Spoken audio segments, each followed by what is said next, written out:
ఈ garden one of the most beautiful garden in Srinagar అండి. ఈ garden 9 AM to 7 PM open అయి ఉంటుంది. ఎంట్రీ టికెట్ కూడా వెరీ రీజనబుల్ ప్రైస్, 24 రూపీస్. ఈ గార్డెన్ని 1633లో నూర్జహాన్ అన్నయ్య ఆసిఫ్ ఖాన్ నిర్మించారు. మొఘల్ గార్డెన్స్కి వచ్చామండి. ఇక్కడ ఇవన్నీ కూడా గులాబీ మొక్కలు ఉన్నాయి కదా, ఇవన్నీ కూడా ఇప్పుడు చిగుర్లు పెడుతున్నాయి.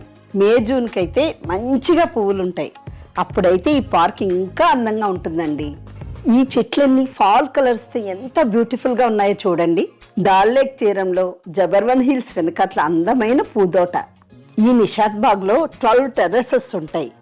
Each one is built in step by step waterfalls and ఫౌంటైన్స్తో చాలా బాగా డెకరేట్ చేశారు. ఇక్కడ ప్యూర్ వాటర్ అంటే జవహర్లాల్ నెహ్రూ గారికి చాలా ఇష్టమట. ఇక్కడి నుంచి వాటర్ తెప్పించుకునేవారట. మెమరీగా ఉండిపోతుందని నేను పెయింటింగ్ చేసిన డ్రెస్ని హైలైట్ చేస్తూ